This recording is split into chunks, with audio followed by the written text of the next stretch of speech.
Hey, this is Mary Chibb with Bentley Systems, back to talk more about the railing tool in OpenBuildings Designer.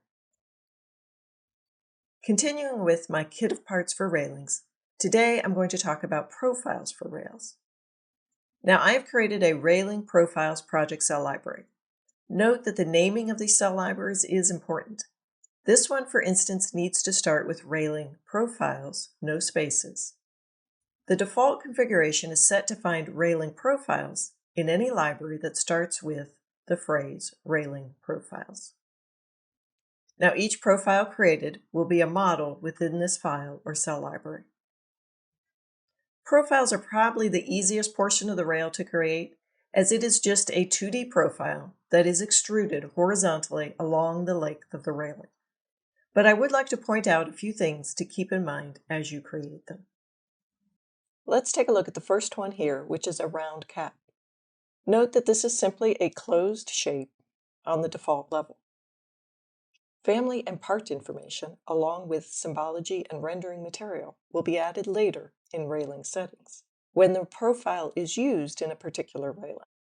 Note where this particular profile is drawn in relation to the 0, 0 origin.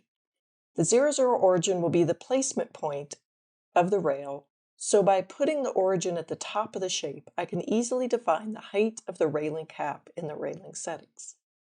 I've done the same for all my cap profiles.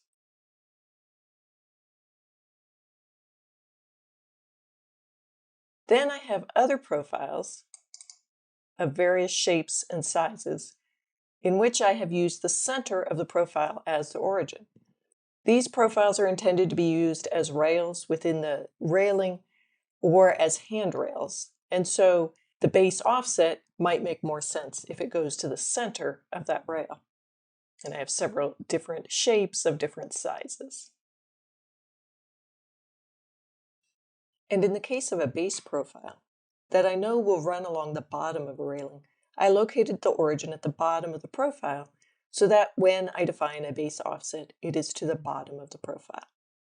Note also that all these origins are at the center of the profile. It's as if a center line is drawn vertically through there. This is what I will work with as the placement line, or the center line of each railing. Lining up all the parts of the railing in the railing settings can be a bit tricky, and it is helpful if you have a consistent strategy about placement lines and cell origin. Well, that is it for profiles. Next time I will talk about the end conditions for railing profiles.